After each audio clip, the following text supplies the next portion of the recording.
So, good evening to all the attendees. Now we have quite a few of them, and to all the panelists and the speakers. So, we are well aware that this is the Antimicrobial Awareness Week, and so we are discussing this topic with this on this ISCCM forum. And with permission of Dr. Neeraj sir, we would like to start without wasting much of time.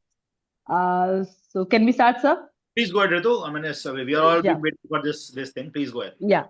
So with us, we have for the first discussion, I would say not the lecture, we have with us Dr. Nilanjal Umesh. He's a consultant at Aster MIMS in Kerala, and he'll be talking about all the MDR bugs and the escape organisms and will help us understand that topic in detail and in a better way, whatever we can do in these 15 minutes. I know 15 minutes is too less a time, but still he'll throw some light.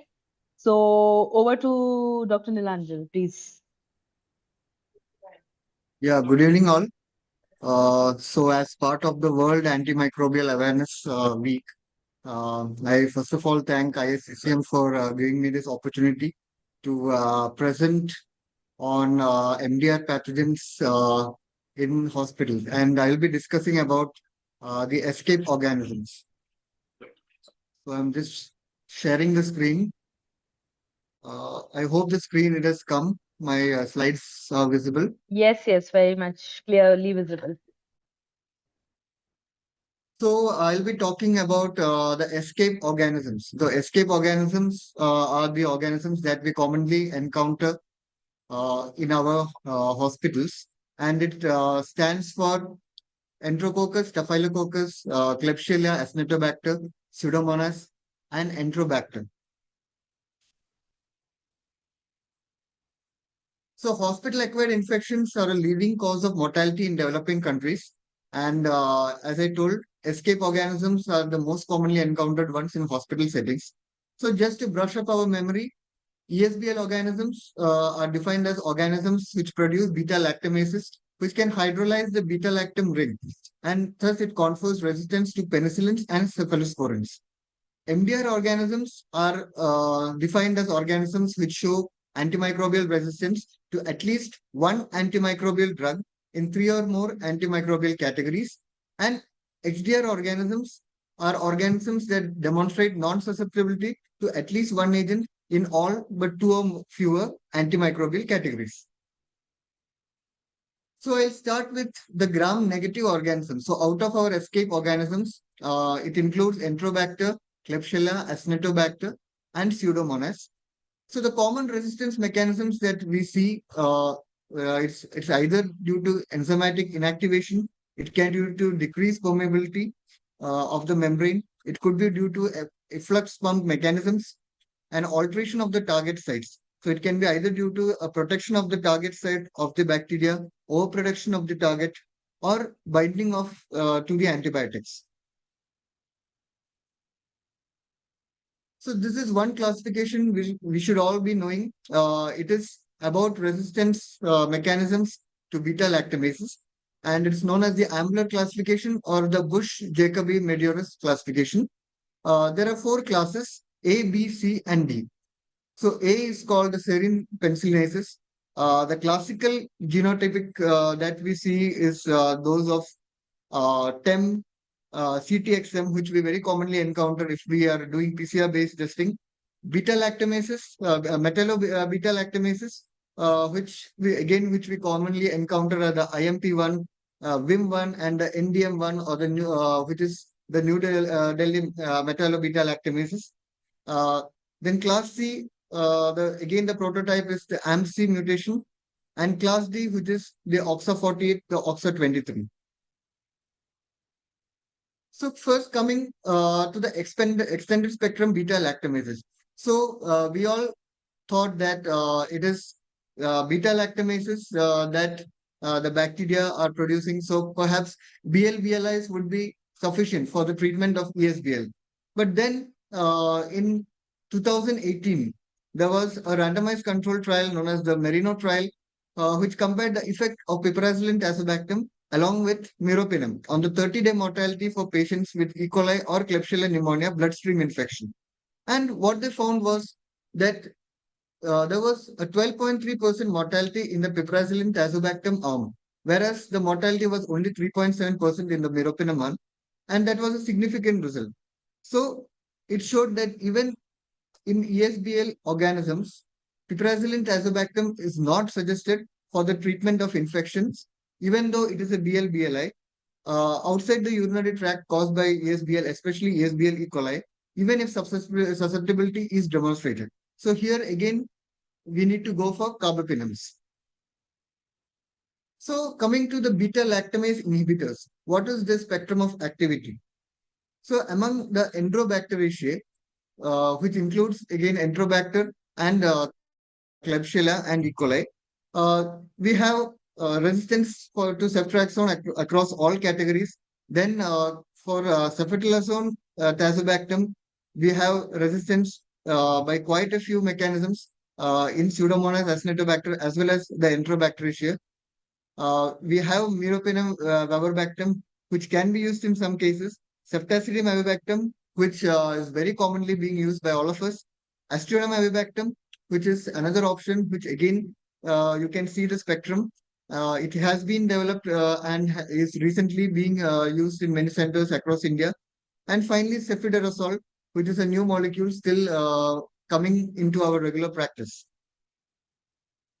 So that is about the beta-lactamases inhibitors, and then a little in detail about them a little later. So then after this comes the carbapenemases. So after extended spectrum beta-lactamase inhibitors, and then we come to carbapenemases.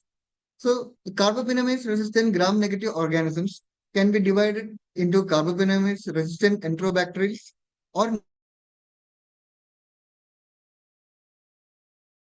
on the basis of whether they secrete carbapenemase enzyme or not. So CPE, which denotes carbapenemase producing enterobacterials, and non-CPE is non-carbapenemases producing enterobacterials.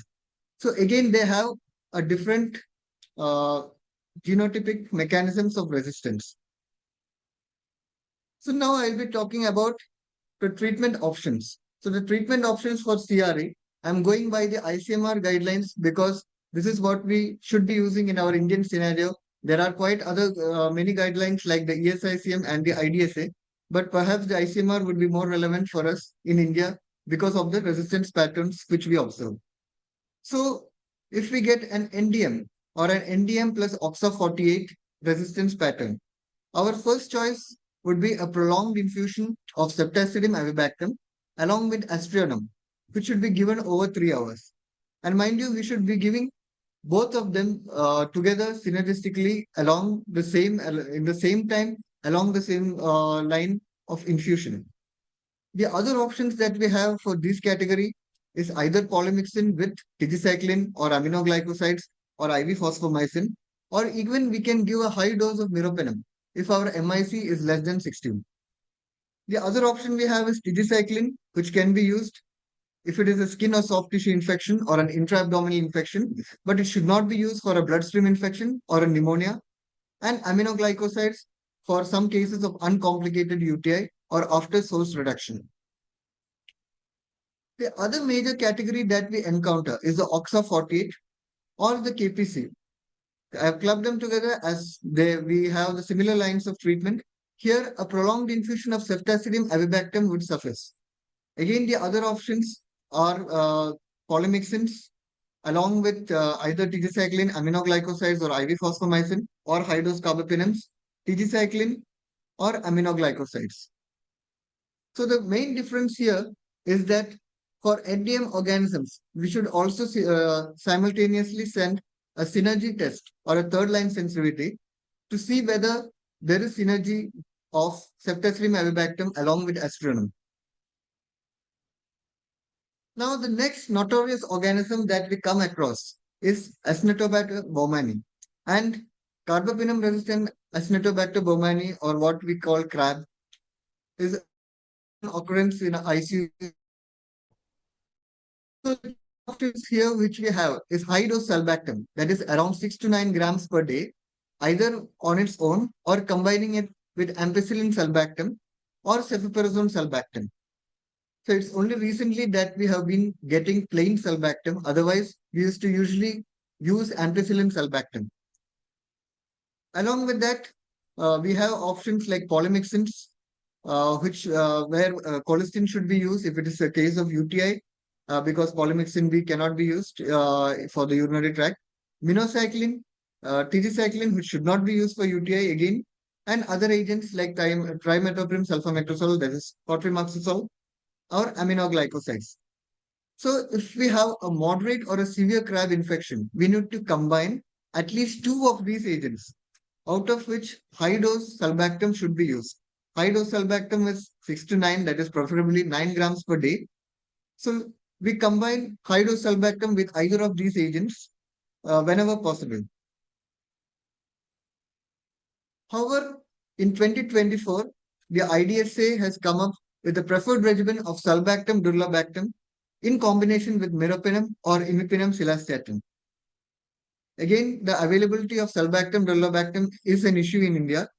So, however, ICMR still recommends the regimen I told before. So, as I told you, Acinetobacter baumannii, crab, is a menace, especially in developing country. We can see that there is a prevalence of more than 50% resistance in India.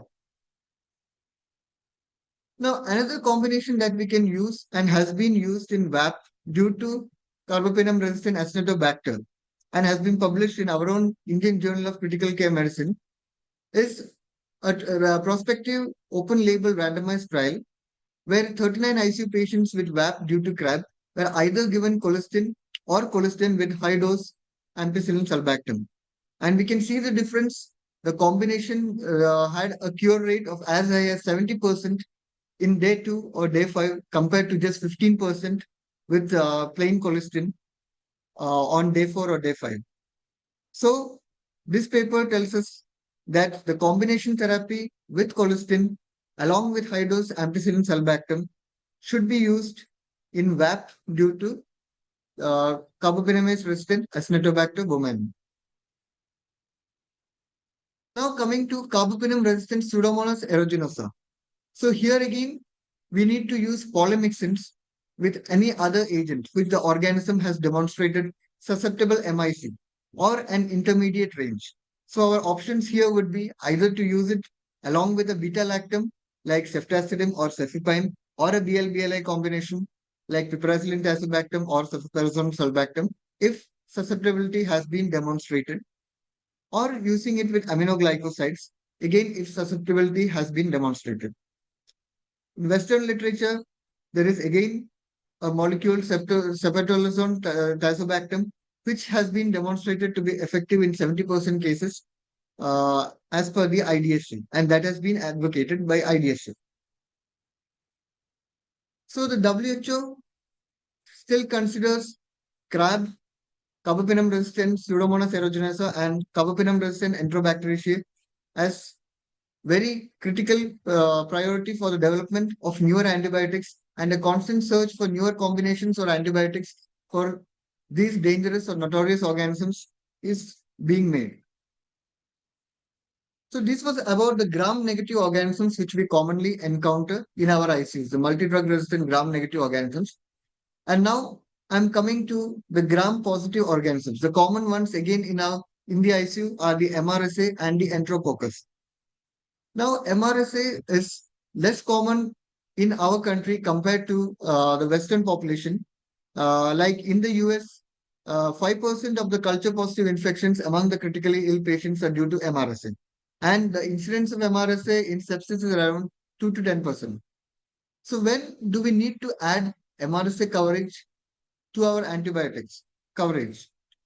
It can be when there is a prior history of MRSA infection or colonization, recent IV antibiotic usage, history of recurrent skin infections or chronic wounds, presence of invasive devices, very important, hemodialysis, and patients who have been having repeated hospital administrations.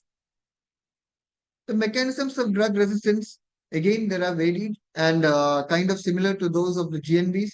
It could be due to reduced drug intake, drug uptake, increased drug efflux, drug inactivation, or modification of the targets. So this is Indian data, percentage of MRSA in India and resistance for the treatment options available. Fortunately, we have low percentage of resistance to vancomycin, teicoplanin, linezolid, and tigecycline. And these can be used quite often, and they are being used quite often for MRSA treatment.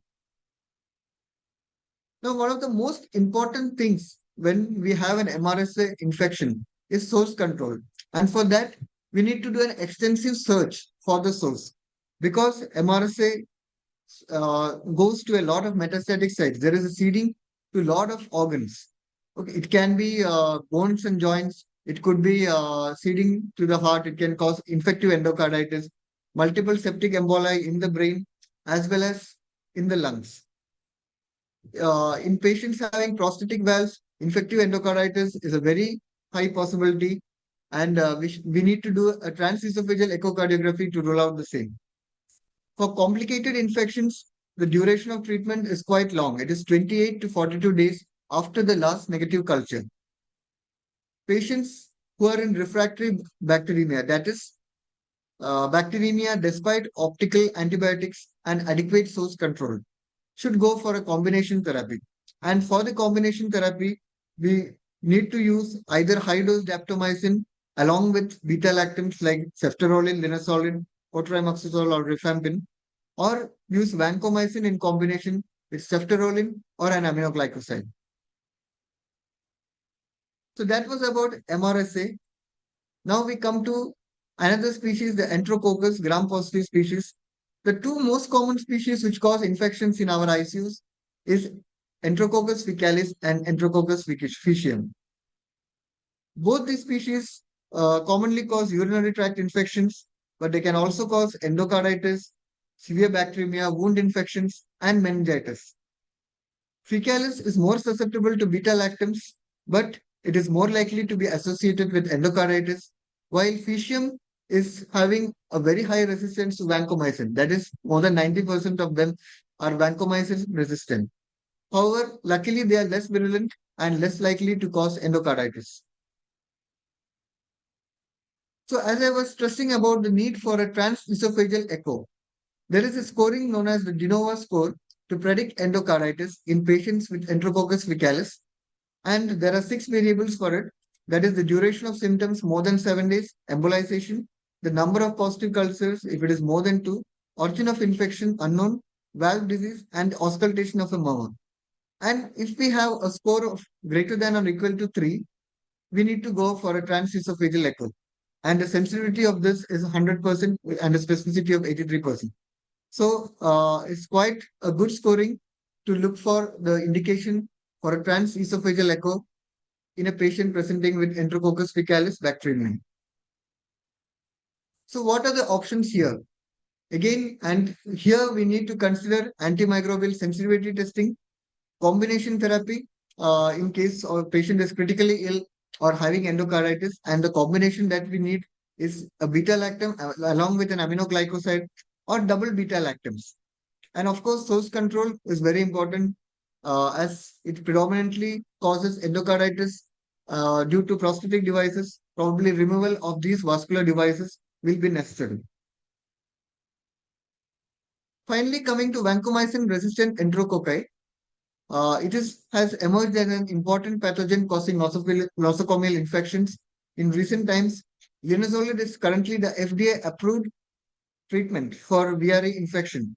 But because it is bacteriostatic, there are concerns about using it for treating VRE bacteremia. So here, the role of daptomycin comes. Daptomycin has a much rapid bactericidal activity, although it is not FDA approved for the infection. But in case of VRE endocarditis or other high burden infections, we'll have to go for daptomycin. The dose is 12 mg per kg IV daily. And we need to consider combining it with a beta-lactam based on the patient-specific factors. So this is in very much in short about the escape organisms. As Dr. Ritu had told, each of them require a separate presentation in itself. But in the limited time which I had, I did my best to explain about the proper clinical regimens and the practices which we need to follow. So thank you everyone, and thank you Tha- ISCCM once again for the opportunity. Thank you, Dr. Nilanjan. It was a very crisp and to the point presentation. I think very well summarized about all the organisms and what to do. And very rightly said that we should follow our ICMR guidelines little more than the Western guidelines, because our resistance pattern is little different from the West. So questions, yes, we would like to take either in the text box or maybe in the end after the panel discussion about the whole topic. So now, having understood about the escape organisms so that they don't escape the attention, we'd like to get some insight into the microbiology part of it, understanding the basic microbiological sensitivity in vitro, in vivo. For that, I would like to invite Dr. Shubha S. She's a consultant microbiologist at Dr. Rela Institute of Medical Center at Chennai. So, Dr. Shubha. Yeah. Good evening, one and all. Good evening. Good evening. Very happy to be here. And thanks for the opportunity. And I'll share the slides.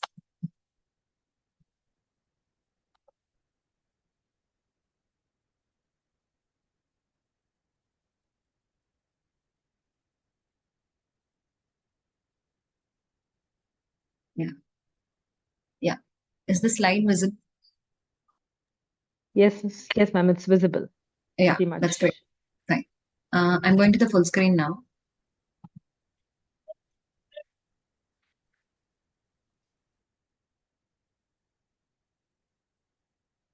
Yeah.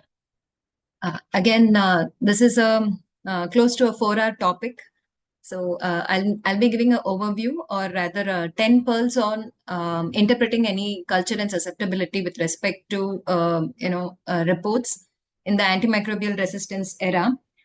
It's all the more important now because both at the microbiology font and the clinician side, I think this understanding if the susceptibility report makes all sense, has a great value to the patient. So I don't have to tell to the intensivist elite group here. So commemorating the week. So we know it's an urgent threat. The increasing prevalence and the resistance to multiple classes is where what puts the multi-drug resistant organisms, wide range of infections, and it's easily transmissible. So the susceptible populations we know of, and the concern is in preventing and treating them. So why are we talking about the susceptibility reports? Because in fact, interpreting a MDR report is much easier than in yesteryears when the sensitive report was there and we had a lot of option, which is better than the other. But here, there are many occasions when we can get back to the Department of Microbiology to see if have you tested the other one. So 1 and YN, maybe if there is any creep in the reports is when the discussion is all about. So therapeutic options are limited when it comes to MDRO. And to help in guiding the understanding, the need for the definitive and targeted therapy is all what is the concern today. Detecting the possible mechanism will give a lot of insight. So if we know the exact mechanism besides just say AMC or just carbapinamases, so that will give us a better idea towards that particular one drug. Cumulatively, in the long run, this will help generate the hospital antibiogram, which is very important for the empirical choices of the hospitals involved. And this also gives an IPC alert, which was important to curtail the spread, all the more in a ICU setup. Quickly, manual versus automated antibiotic susceptibility testing. We know that automated susceptibility testing can fasten the decision making as early as the 3.5 hours to 16 hours. One of you might question me, how about 3.5 hours and automated susceptibility testing? That again depends upon the positivity rate. It's from the positivity rate, and a young colony identification can come up with MALDI, and many a times it's that one single organism's name can all dictate the susceptibility. We'll give you the few list. So coming back to the manual tests, broadly it is the distribution test or the E-strip test, one of which where distribution test will give us the breakpoints and the E-strip test will give us MIC through the antimicrobial gradient method. So advantages of E-strip is to test the drug that the laboratory chooses. We can also choose one or two that particular MIC determining antibiotics that is required. And unlike in distribution tests, we have the entire panel put across, which helps us to take a decision when all of them is available at one go.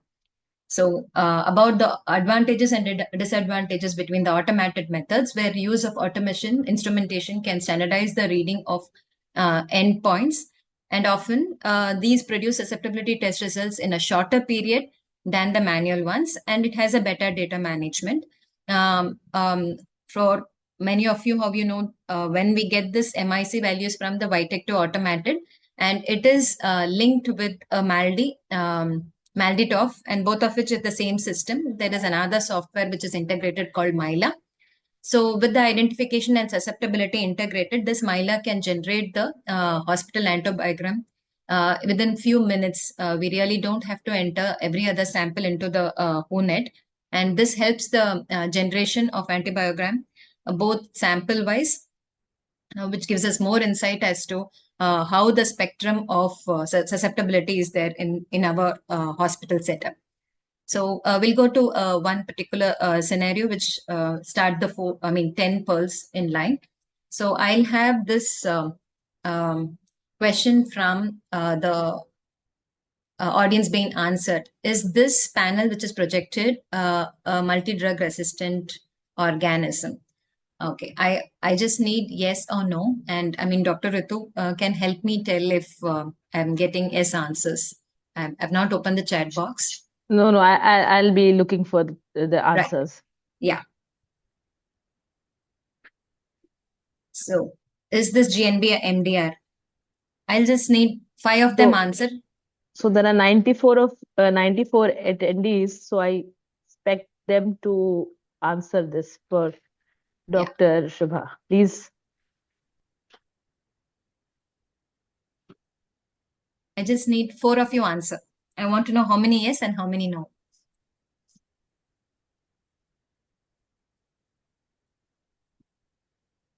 Yes, we've got some answers. Okay.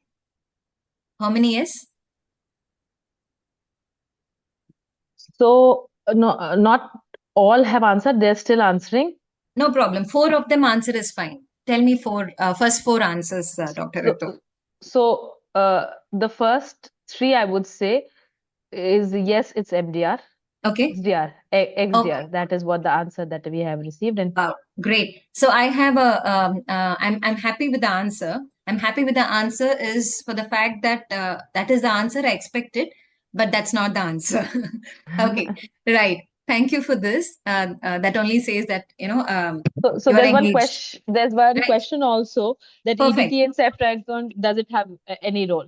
So probably this is most of them have answered yes. All of them have answered yes, and there's one question. That's it. Yeah. Okay, perfect. And the question is? EDT and ceftriaxone, does it have any role? May not be at this point of time when it comes to routine diagnostic testing. Yes, for mechanisms inherent to know the type of resistance. Yes, it is useful. Not in the routine diagnostic testing, or at least I do not use. But for mechanism identification, yes. And for the answer for this discussion, is this GNB MDR? So I expected many of you to answer yes, but the final answer is no. The reason is I wanted a lead question from the audience to ask what the GNB is in the first place. So MDR, we all know it's resistant to 3 or more groups. That is, agents from 3 different groups. When it is resistant is when we call it as MDR. But let's remember that this MDR, while we define 3 or more antimicrobial categories, it will exclude inherent resistance. Okay. And XDR is only 1 or 2 groups available as a therapeutic option. PDR, pan-drug resistance, all of them not available. So going back to the same case, so this was a blood culture which was received on a particular night, and the positive signal was there after 32 hours of positivity. And gram-negative bacilli from the gram smear was informed to the critical care ICU. Intensivist immediately requested that morning for BCID panel test. And this was the result. So the GNB which was identified in the smear was not detected in the BCID. So do we have a couple of answers for this? And I've showed you the susceptibility of that particular organisms. Now I've gone a little retro at the level of the broth and BCID. So can I have couple of organisms from the audience typed, not detected in BCID, and I showed the antibiogram. We have one answer as Burkholderia. Okay, yeah, that's a good answer. Nice. One more answer.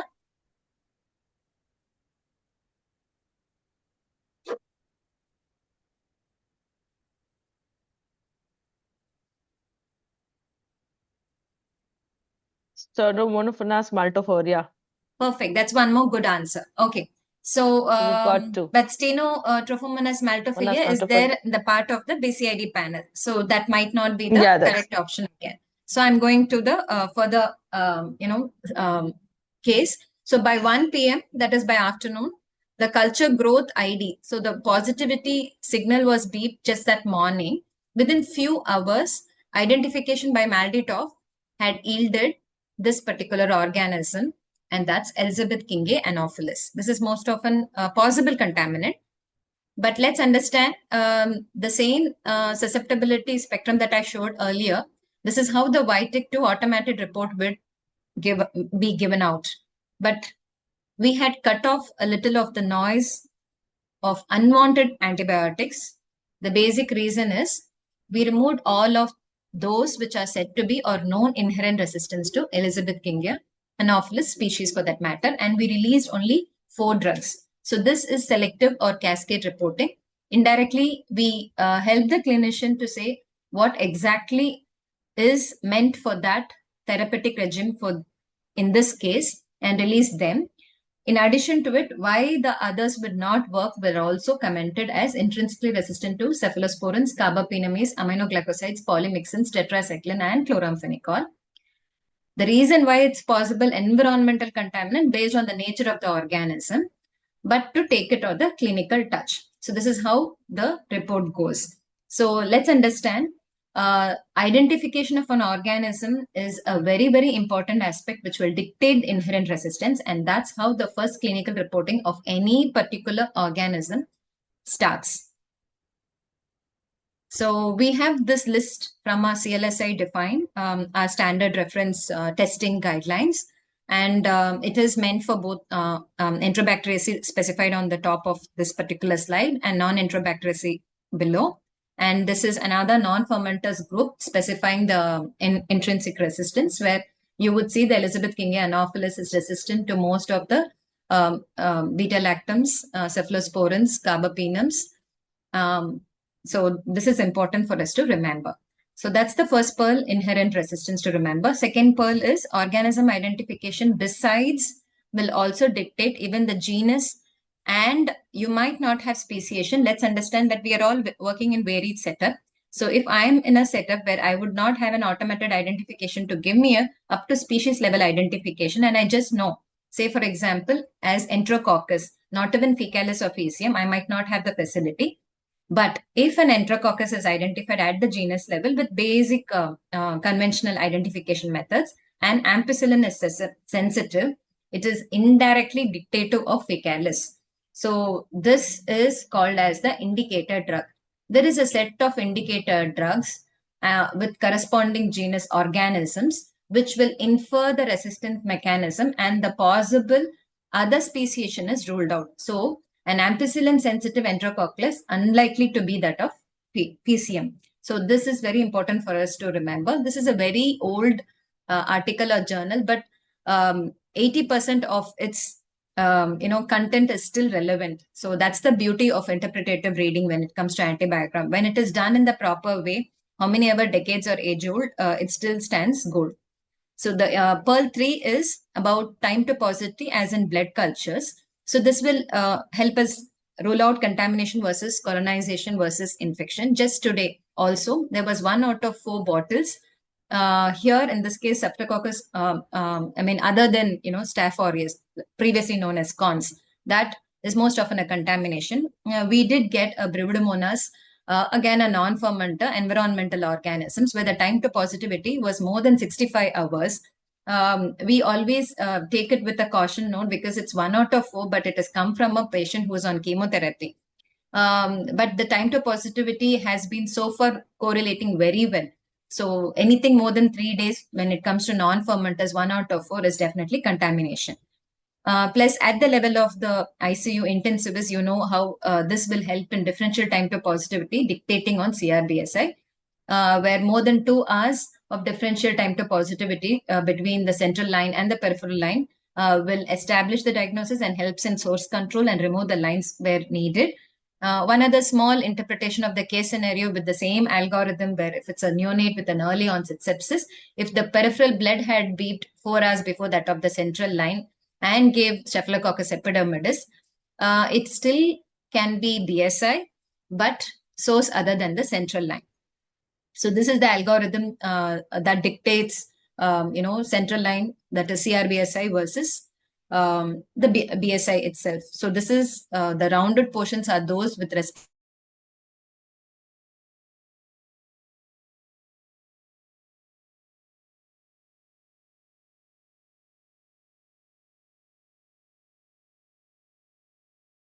to be clear on. Most of us are aware. So I'm just going to run through the slide as my slide. Okay, as my internet is a little unstable, I'm cutting off the video for a while.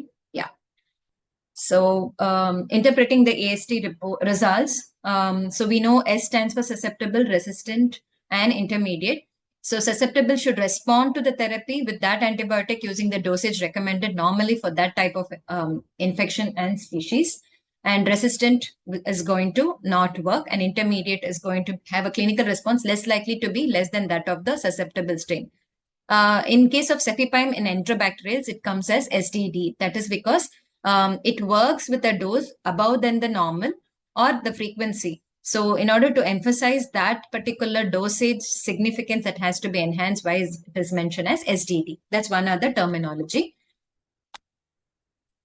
And MIC is the minimum inhibitory concentration, which will inhibit the visible growth. And breakpoints when it comes to diffusion is about the discriminatory concentrations, which will determine these breakpoints as susceptible, intermediate, and resistant, as given by various UCAS, CLSA, or FDI guidelines. And this will show no growth at all, no visible growth. It's not a very true value, but more or less correlates that of possible in vivo, but does not totally represent. And it is just the observed minimum. So anywhere if MIC is less than 16, it only means MIC could be anywhere between 9 to 15. That is just a crude value that we can obtain. So it is a standard measure of activity of the drug against the bug. So we have few other terminologies called wild type versus non-wild type. So this, say for example, in Candida auris, since the breakpoints are not very clearly established, it still would be told as wild type for sensitive and non-wild type for resistant, where wild type does not harbor any acquired or selected resistance. That's why it is more or less goes in favor of sensitive strain. So this data is usually generated from at least 100 unique strains from 3 different labs, all calculating MIC using CLSA broth microdilution. And there's another very important terminology called BMQ, that is, or MBQ. Either ways, it is MIC breakpoint quotient. And there are recent few studies which says that otherwise higher in number, also known as therapeutic index, which higher the number, the better the response. So how far it is efficacious and good enough, we still need more papers for it to be, of any insight to us. But from what we know of till date is, say for example, if an susceptible breakpoint for one particular Klebsiella pneumonia isolate and an antibiotic such as amikacin is 2 MIC. So MIC comes to the denominator. and the sensitive breakpoint of that particular antibiotic will be on the numerator to give us the therapeutic index of 8 for this isolate, and the same isolate meropenem therapeutic index with the same calculation gives 2. In this particular isolate, amikacin is said to be of a upper hand over the meropenem. So this is called as therapeutic index. Now few labs have also started releasing that. We have done a short study, but in our study, we did not find it over an upper hand from the isolates that we have looked for. So coming to the fifth pearl, with respect to the quality of the specimen, timing or volume. So irrespective of the fact that we say garbage in and garbage out, I would say quality in and quality out. Adequate volume of cultures cannot be replaced, and that is essential for us to get the good load. And let's make sure that the time of cultures are done before the antibiotics are initiated, and it should be the first draw sample. And interpreting culture and susceptibility, sixth pearl is about pattern recognitions when we look at the susceptibility reports. Here are few reports. Say this is from a urine sample, and we look at few pus cells and many gram-negative bacilli. So the very fact that we see gram-negative bacilli in a urine sample will itself dictate 1 gram-negative bacilli in one particular field itself, that is oil immersion field itself, correlates with 10 to the power of 5 CFU per ml, which goes in favor of significant value count. And here, the first time we go into a GNB, Escherichia coli, we look at, first try to identify whether it's ESBL or not. So when we look at ceftriaxone, the third generation cephalosporin as resistant, and then you look at other pattern where second generation is resistant. So anything up to third generation, when it comes to cephalosporins, and say aztreonam, if it is there in the panel, goes in favor of ESBL. For this, behind the scene, we would have confirmed it with another ceftazidime clavulanic acid to show the disc potentiation increase in the size of 5 mm.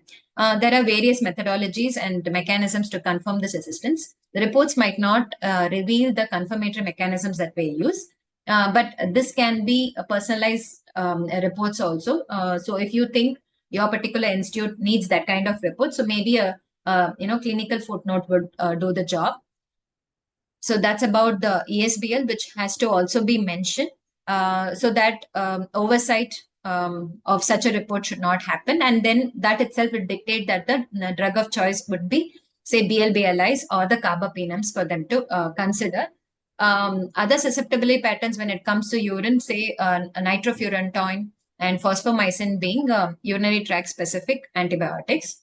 Okay, I'll run through a few more slides soon. So tissue when it comes to same Escherichia coli, and here we look at say third generation cephalosporins and BLBLIs are resistant, and then I look at cefepime as an option.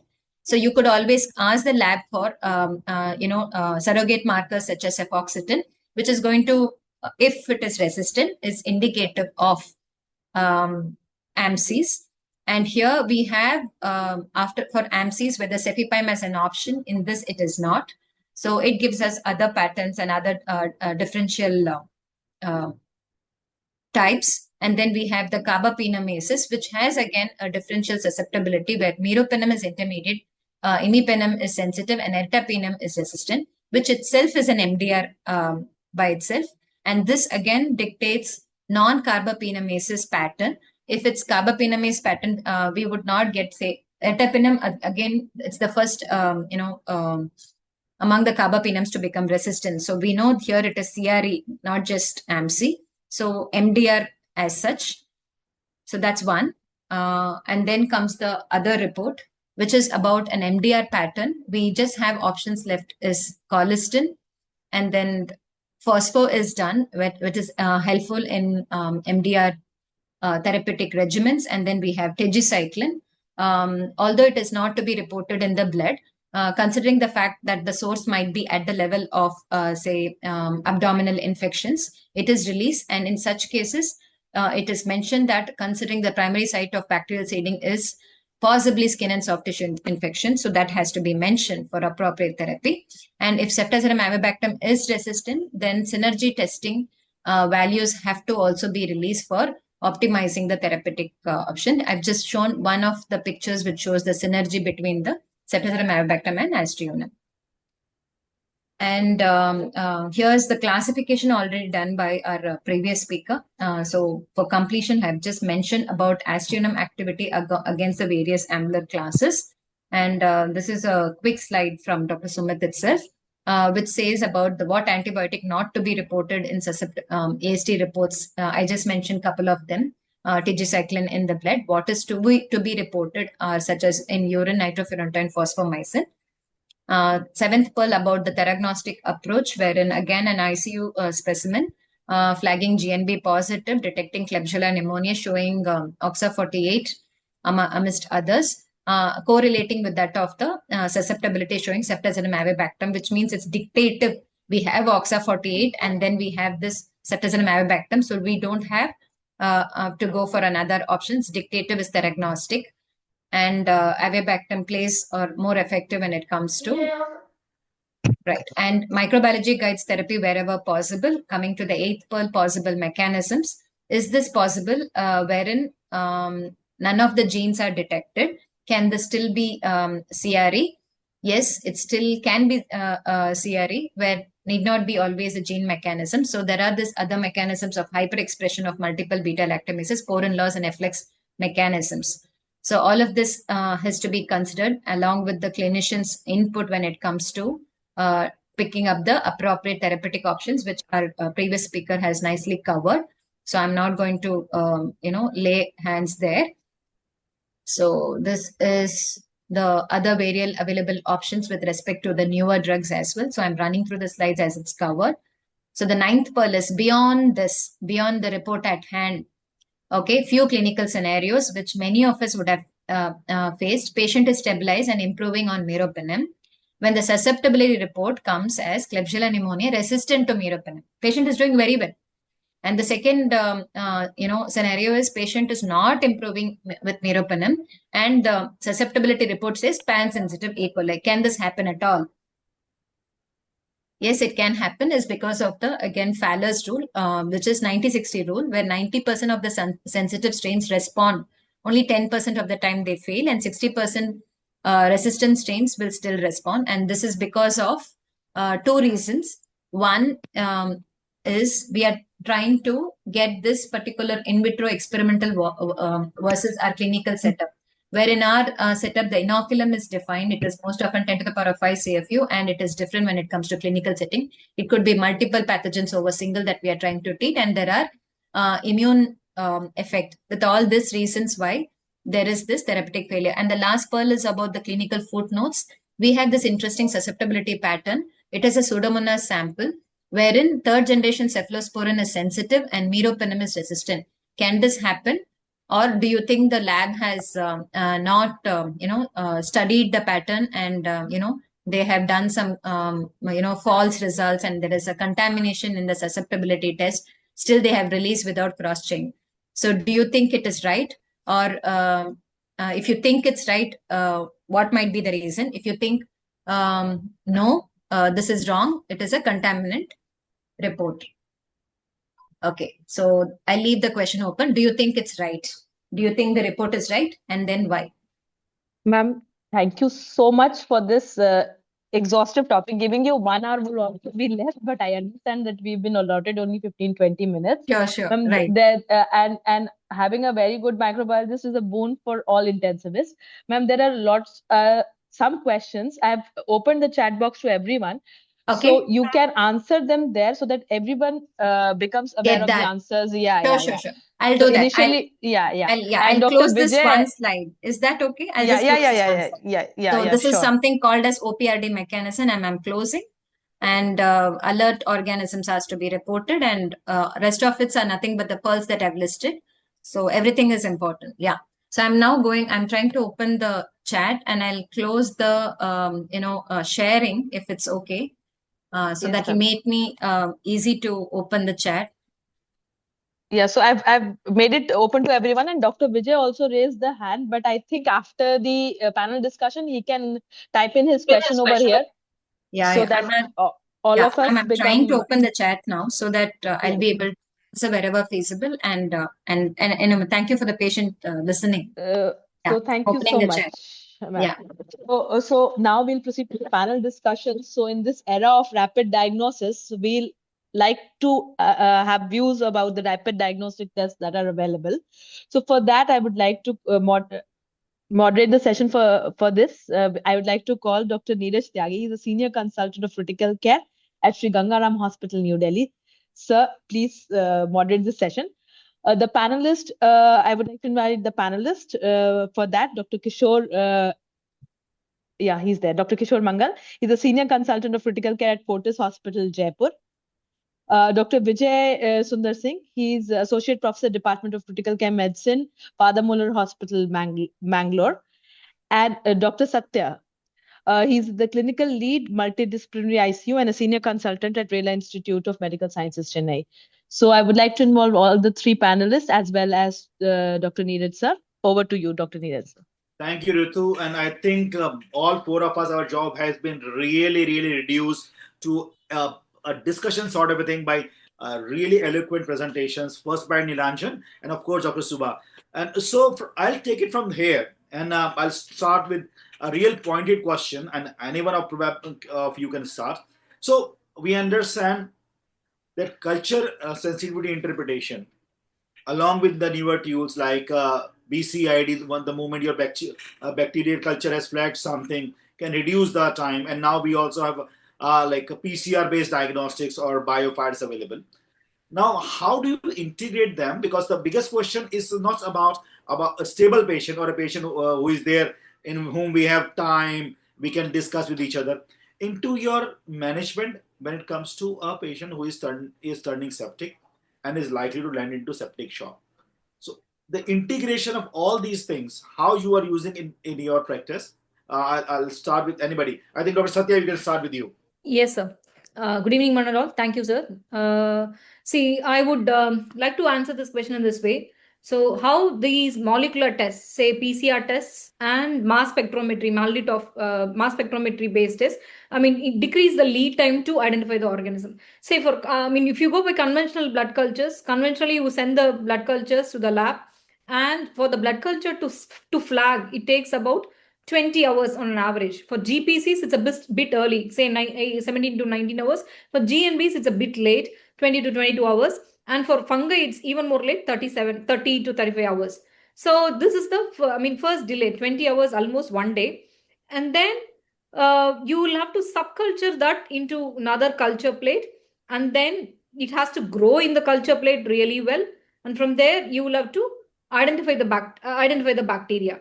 So it takes another 20 hours from the flagging of the bacteria in the culture originally, and then subculture to be identified, it takes another 20 hours. So at the end of the 40th hour, you will be putting it into MALDI. If you have the MALDI facility, say mass spectrometry facility, you will put it into MALDI and you may get sensitivity. And finally, you will still have to do your complete phenotypic sensitivity, the antibiotic sensitivity testing manually, and you'll have to release the reports. This counts to 80 hours. So if you want to cut short the duration, where I can apply and integrate this is in a two-step way. First thing is, once the culture flags, I subculture it. Once it's subcultured, I go to the BCID route, where the PCR, where within 1 hour I'll get the report. So the rest of the 40 hours from subculture to MALDI, from MALDI to AST, I cut it short whenever feasible. So that is the lead time I'm getting. This is the way we integrate that into practice. So if I can summarize, what you are saying is it will allow us to personalize the antibiotics that we have been started empirically in that particular patient. So probably that's the best way to summarize it. Dr. Vijay and probably Dr. Kishore, you can comment. Anything additional you want to add to this? I would do as ma'am said, it cuts the turnaround time to get the early identification of the organism. So it helps us in early course correction. So suppose we are not targeting the right organism, or we are detected some sort of resistance markers, so which we have not targeted with our antibiotics. It helps us in early course correction. Yes, and in some scenarios, it has got very high, more than looking at what it is detecting, I would be more interested in what it is not detecting, because many of the BCIDs and multiplex PCRs have got very high negative predictive value, particularly for MRSA, like organisms like MRSA. So if I don't find any MRSA marker, maybe I would safely de-escalate a drug which has been given to cover MRSA. This is how I integrate, apart from what Dr. Satya has already said. So excellent. That's another take-home point. Like first is to appropriately target the organism you are having, and second is, of course, you can very early de-escalate and have a targeted kind of therapy. Yeah, Kishore, just to add to the BCID. So BCID, when we send the blood sample, it directly detects the PCR, and then it can give you the organism and also the resistance pattern within 2 hours.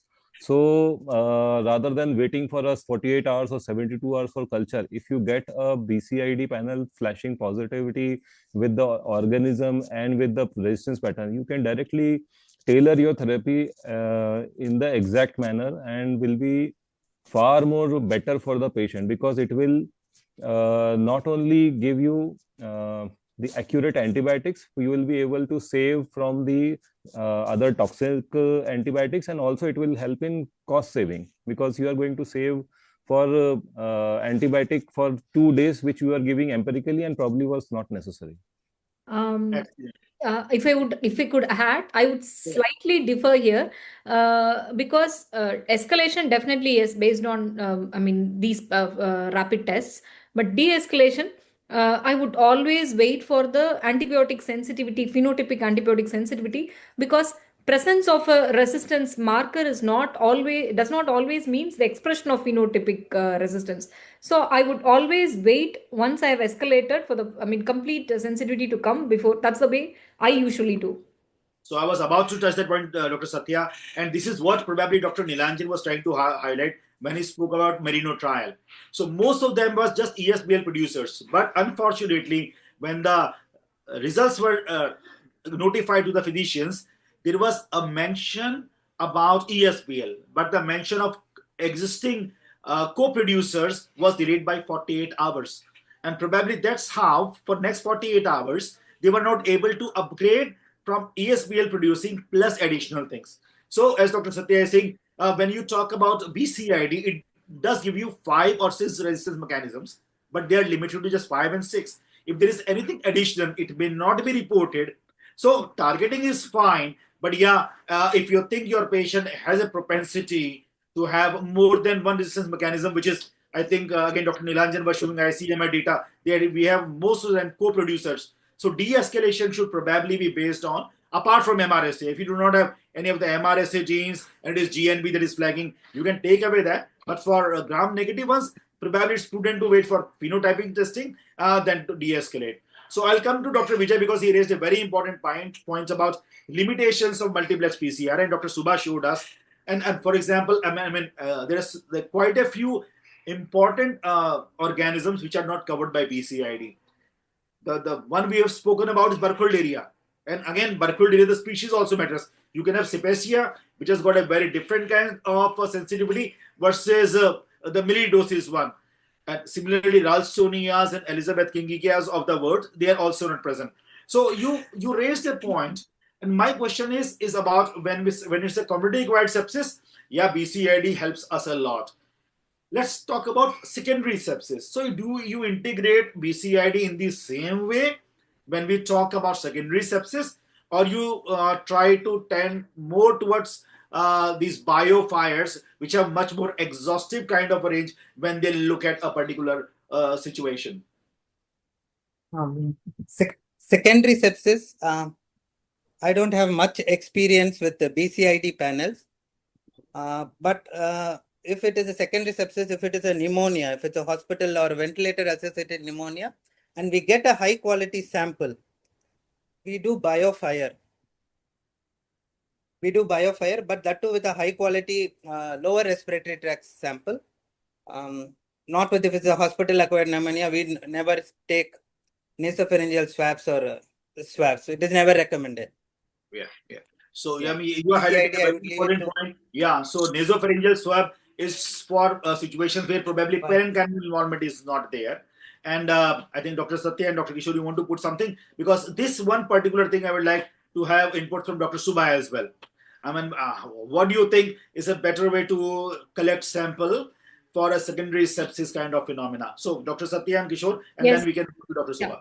Secondary sepsis, still I'll group it, into the source of sepsis wise. If I'm thinking of a bloodstream infection, still I will go ahead with the blood culture identification panel, because it has quite a good amount of sensitivity, and all the organisms like Acinetobacter, Klebsiella, which are the common offenders in our ICUs, we can still detect them. And genes like NDM, OXA40, DSBLs, the common offenders are still detected. So I would go ahead with them.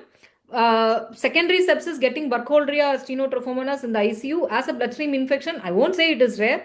Still there, unless I suspect it based on my ICU, antibiogram or my ICU incidents, I will still go ahead with BCID for bloodstream infections. For pneumonia, definitely for ventilator associated pneumonias or secondary pneumonias acquired in the hospital, it is always a lower respiratory sample. But if you ask me if I will go in for a pneumonia panel, I would not, because it creates a lot of noise. It will detect 5 to 6 organisms. I may not be sure of which organism I'm going to treat. I would always prefer a lower respiratory sample like a BAL or a mini BAL, which is preferable for pneumonia. Secondary GI sepsis in the hospital, it depends on the patient. If at all, if it's an immunocompromised host, or if it's, anywhere else, I'm thinking of, proper GI infection, I would go in for a GI panel. Otherwise, I would still wait, because that also creates a bit of noise. A lot of organisms can be positive, and I may not be knowing what I may be treating. So this is my take on that. For blood culture, definitely I would be going for BCID still. Kishore, you want to add something? Just like Dr. Satya had said, that for GI sample or a pulmonary sample, you can have a lot of noise, and the reason behind is that you can detect even the live organism and as well as the dead organism, and it is very difficult to understand whether it is a colonization or an infection problem. So especially if you have multiple organism coming in it, so what are you going to treat? So it can cause a lot of confusion as well. Okay, so we should avoid that confusion. That is very important. Great. So I'll come to Dr. Subha. Fortunately, at Gangaram, we talk a lot to our microbiologists, and we have learned quite a few things, that it is not impossible to, somehow differentiate between colonization, dead DNA versus what is the possible organism. So I have two questions for you. First, when my life is very easy, if it's a blood culture and BCID turns positive, it's a no-brainer. Suppose I'm dealing with ventilator-associated pneumonia.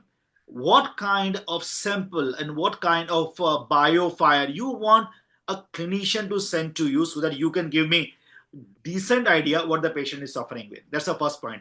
And I also want you to touch upon the bin value, how the understanding has changed from COVID era to today. I mean, are we using a bit more of bin value to differentiate between the dead part of it or the colonization part of it? Because some of us are looking at it in this fashion. And can you just elaborate on this particular point of it?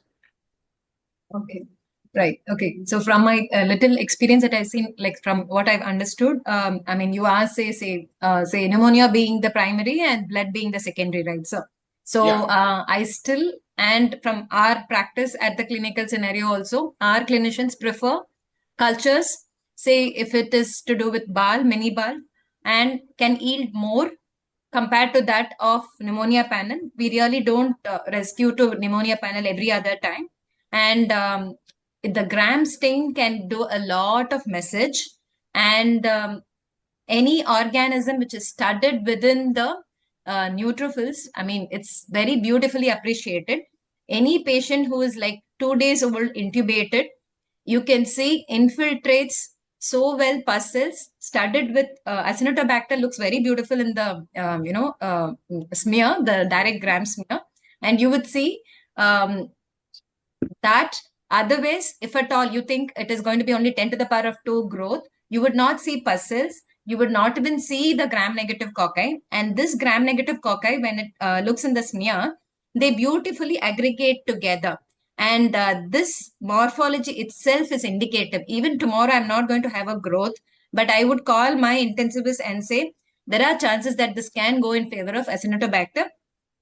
possibly this person who's referred to you from another hospital must have been on antibiotics. That's the reason it's not growing. But please consider this. So this is how I would appreciate Acinetobacter in the gram stain from the direct sample. So that has a long way to go. So this is from me, sir. About the bin value as well. For example, what we do, I mean, you are very nicely elucidated. So what we do, we send a gram staining sample and let the microbiologist confirm that it's a good quality sample. Correct. If it's a good quality sample and they're not GNCBs, very few GNBs, only then we ask them to use this for a PCR, because probably the yield is going to be really low in this situation for a conventional culture. So now let's talk about the PCR, as Dr. Kishore and Dr. Satya and very nicely saying that it's very difficult to interpret what is the organism. So how you can help when you are reporting to tell me, for example, I'll give you a very simple situation. For example, if it's a era of viral infections, viral pneumonias, the guy will suffer from a viral pneumonia, will come to my ICU, will be intubated, and maybe 5 or 7 days down the line may have a secondary hospital-acquired pneumonia. So of course, I will have viruses which are there from the community.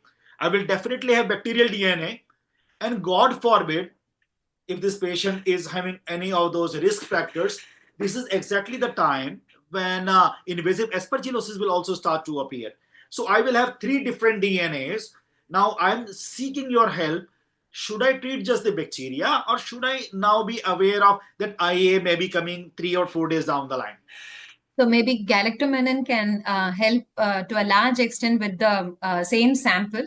And since galactomannan has a better negative predictive value, so if it's going to be negative, very often this, if at all, Aspergillus in question might be a contaminant or colonizer.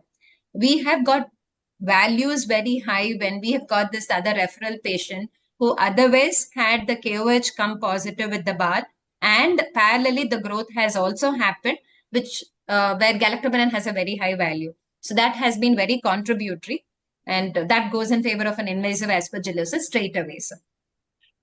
And what about bin values? I mean, do you think that bin values of less than 10 raised to the power 5 actually belong to dust Okay, bin? you mean the colony counts, right, sir? Yeah, the bin values is PCR type. Okay, yeah, right. Anything more than 10 power 5 when it comes is quite significant. When it comes to bar, 10 to the power of 3 and above is also taken out of importance.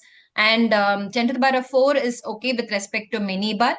And any tissue biopsies following these invasive procedures less than 10 power 3 also be taken to significance. Right. So, I mean, to me, probably what we can summarize is whenever we are sending a sample and whenever there is a confusion, it has to be more than one thing that you can corroborate about. It has to be the clinical history. And the way we used to look at a colony count, probably the semi-quantitative or quantitative PCR is the future.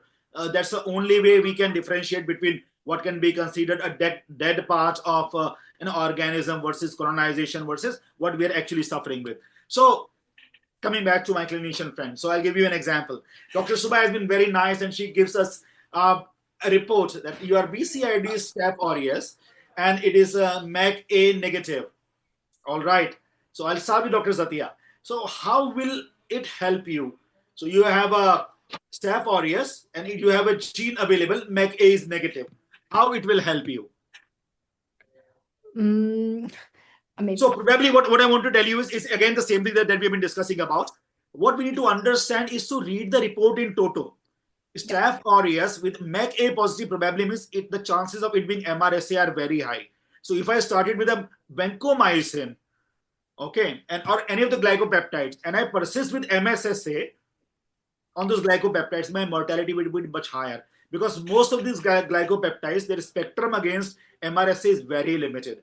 So, Dr. Satya, so do you encourage your students to learn the entire part of the BCID interpretation?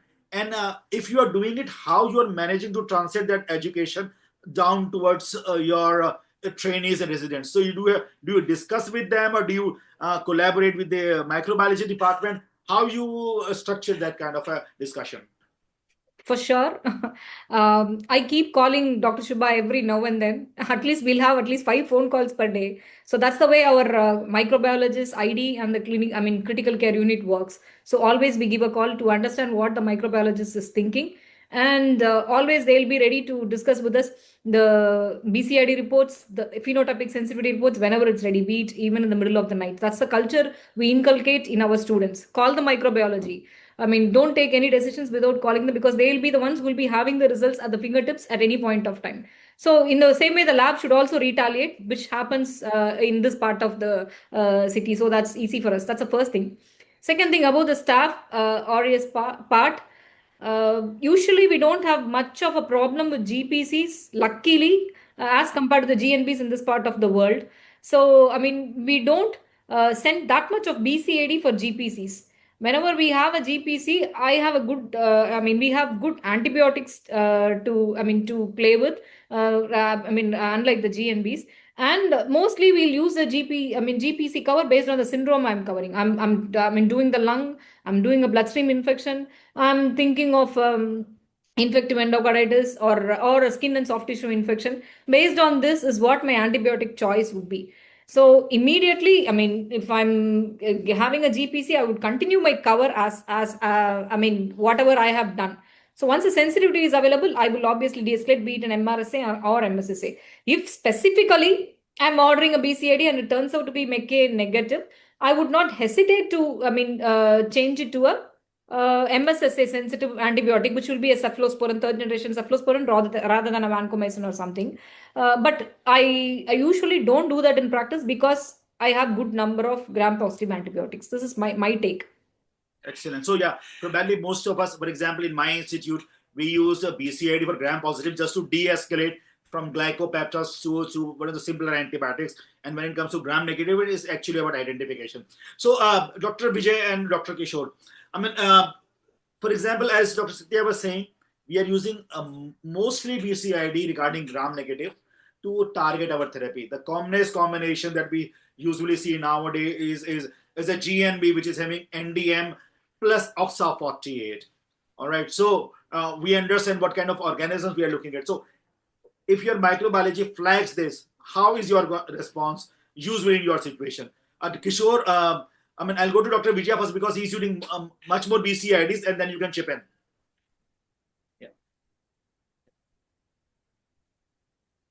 Yeah, please. Dr. Vijay, you. Yeah. As I said, I do a lot less of BCID. Okay. So both of you are not. Kishore, are you using a lot of BCID? Yeah, so we are using in the another form, not in the form of BCID, but in the form of sepsis panel in another lab. Okay. So we are using it. So you can get two things. One is the mechanism of the resistance genes, and second is the organism. As Dr. Nilanjan has already said that you have guidelines for the antibiotic for the organism. Like if you have a Klebsiella or E. coli and you are seeing that the patient is having an OXA gene, then you can think about Ceftazine avibactam. If you are seeing an NDM or NDM plus OXA, then you can start Ceftazine avibactam aztreonam. Okay, but if you are seeing a CRPA or Acinetobacter or something other GNBs, then you have to tailor that.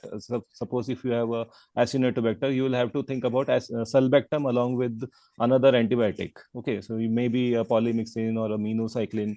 So definitely it will help you in targeting the organism better, and rather than hitting the patient with all types of antibiotics, you can particularly target it, and it actually helps also. And I think probably the discussion I want to head into is a very important situation which is peculiar to India. The GNB, which is NDM plus OXA48, can be either E. coli as well as Klebsiella. And this is where the phenotypic thing comes into picture a lot.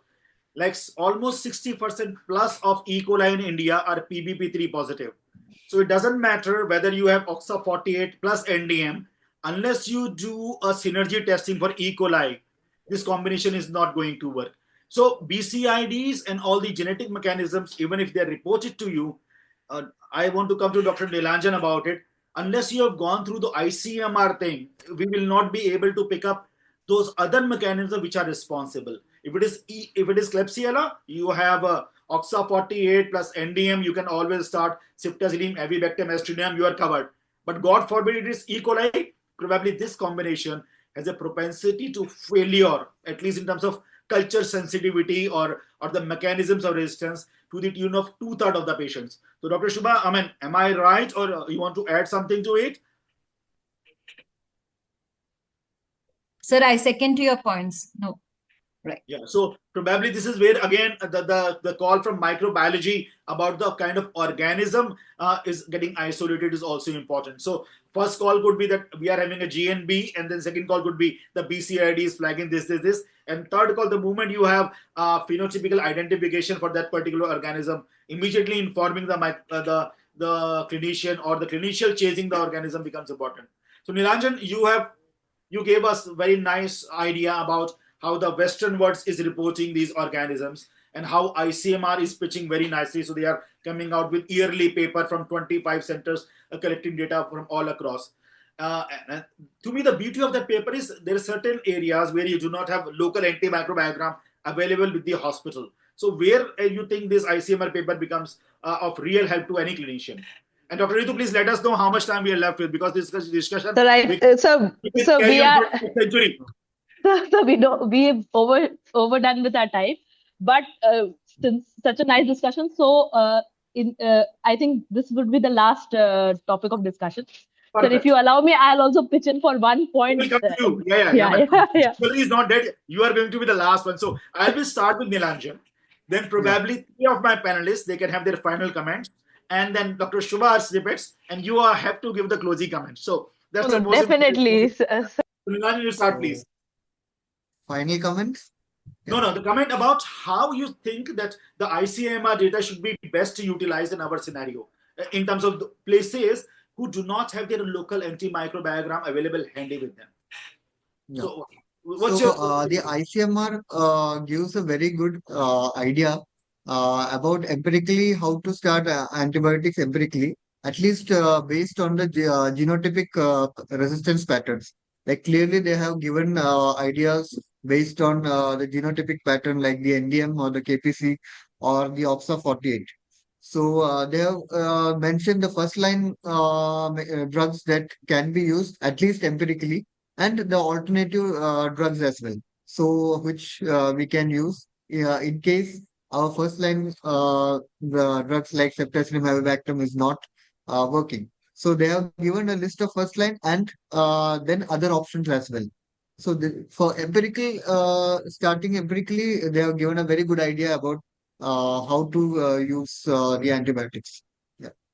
Excellent. So probably rather than looking and copy pasting from ITSA guideline, we need to go back to our ICMR paper whenever we are choosing empirical therapy, at least for this critically ill patients. So Dr. Satya, your closing comments. I'll start with you first, please. Pertaining to this point or the whole, sir? The whole thing. I mean, the entire, it's been one of the most exhilarating discussion I have been part of on a BCID and all these panels. So please. Yeah, my closing comments would be, first of all, BCID is a costly affair. So use it when when you really require it. If you're really thinking in terms of an ESBL, urosepsis, we can sparingly use it. But if in cases where it's absolutely required, go ahead and do it. Use it appropriately in case of GNB. So the appropriateness of use is always needed. And just because you've got something in the BCID, it doesn't mean that the genotype will be the phenotype will be expressed in the bacteria. So beware of that. So, and even if you get the BCID, it doesn't stop with that. You always need your microbiologist's help to have the complete phenotypic AST and see your titrate your antibiotic ultimately based on that. And the fourth point is, as you said, I may have NDMs, I have OXA 48s detected on this. I would have started even ceftazidime, avibactam, mastinon and all that. But ultimately, as per synergy testing in those cases. For GPC, it's a matter of luxury. If you want to use it, you can use, but we can use it sparingly in our scenario. This is my take home. Great. So like the way we have in Gangaram is like, unless my patient is hemodynamically unstable, that means I do not have time for the conventional culture to come back. We usually do not order BCIDs. If my patient is immunocompromised, of course, if a patient is even hemodynamically stable, we do order BCID. So tailoring according to your need, the kind of patients or spectrum you are looking at in your ICU or the areas is probably what you are indicating at. Kishore, your take. Yeah, so just to add to all these things, places where we get difficulty in culturing, or the sample is not in sometimes enough, like CNS infections, there PCR test helps us a lot. We do send PCR test in almost all the samples. And in patients who are having culture negative sepsis, there also sometimes it might help. So it is helpful, but obviously, as Dr. Satya has already said, that you should not use in all the patients, but in certain situations it can be really game changer, and we have seen in many of our patients that it has helped us a lot in saving them. Dr. Vijay? Yeah. Choosing the right patient, as all the panelists have already said, not doing this in everyone, as it is a costly affair. Someone in shock, someone who's immunocompromised, someone who's been exposed to antibiotics for a prolonged period, you expect the conventional cultures to turn up negative. Then choosing the right sample matters. When it's you want to diagnose a pneumonia, it's always better to go with a BAL or a mini BAL sample. And if possible, if the patient affords, better to do quantitative. We have the BioFire Pneumonia Plus panel, which gives us the exact number of genomic copies also, which gives us an idea, which can filter out some of the noise. And always try to tie it up with some stewardship activity. Only then these costly investigations can change outcomes. Otherwise, without tying it up with without any of the antimicrobial stewardship activity, I don't think so. Doing this alone is going to change outcomes. Thank you. Always talk to your microbiologist. So, Dr. Shubha, Yes. you're closing. Yeah, thank you, sir. Most of the points covered by all of them very well. Just that the timing of the cultures also have to be given equal importance. More areas to explore would be considering culture negative sepsis. We can do direct EDTA blood sepsis panel also. And there are very good reports which says that there's a good amount of enterobacterial yield, which the culture has not picked up also. So that's something which is already available in India. And many of us can give a try. And if of much importance to our patients, I think it's worth the next step to go ahead. So that's from my. Because again, talking to a microbiologist is the first step in that direction. So, Dr. Ritu, Definitely. your Yes, turn. sir. You have to summarize the last 1.5 hours discussion. Yes. And So it was a really good. Before summarizing the 1.5 sessions, sir, one part I wanted to contribute to the panel discussion. As you rightly said, that talking to the microbiologist is the key to BCID panels.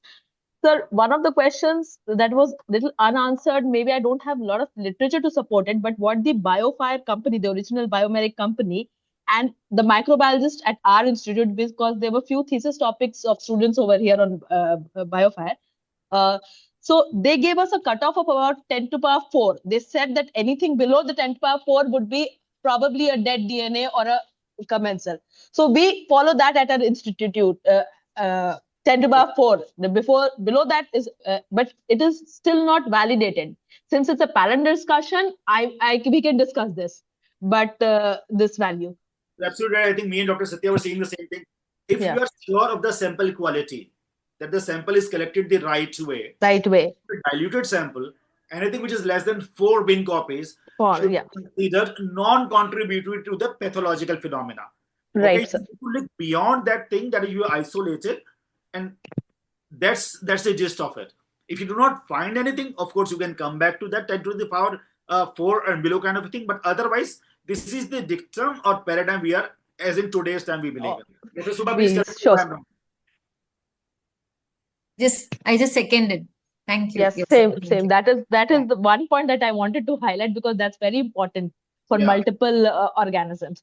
That's all. And sir, the same thing, that doing quantitative kind of a things, if available, is much better rather than ordering a PCR where you are absolutely flummoxed what to look at and what not to look at. Yeah, please go ahead. And sir, for that's our institute that we are practicing. BAL, mini BAL may not be always possible, but we always send a tube-in-tube sample that for this. So for cost is very important. We have to have a good yield of sample, especially from coming from this part of the country. Cost becomes extremely important if we are sending a BioFire.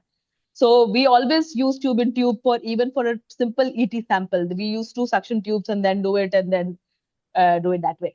So it was really a very good discussion and I think we enjoyed it much more. I think there were so many attendees also. So thank you, sir, for this very interesting and elaborative panel discussion, as well as like to thank all the panelists, ISCCM, the speakers, and obviously Dr. Ranveer and Dr. Yash for this idea that we are here today. So I think we have exceeded quite a lot. So I think it's time to say goodbye. I think there's quite a few questions, Ritu, in the like chat box. Yes, sir. Share with us and we can reply to them. Yes, sir. But before we close, I did nothing. Honestly, Nilanjan and then Subha had done such wonderful work, and I had such great panelists. So my thing was just to throw the questions, and we got really elaborate and to the point. Definitely, sir. Usually, what happens in panel discussions, we leave them with no answers. But I'm so glad that my panelists were so eloquent that they gave right and precise answers. Thank you so much. I learned a lot. And same here, sir. Of course, thank you, ISCCM, my dear friend Ranveer and Yash. And of course, Ritu, you moderated it really well. Thank you. Give it up, guys. Thank you so much. Thank you, sir. Thank you, sir. Okay, bye-bye. Good night. Thank you.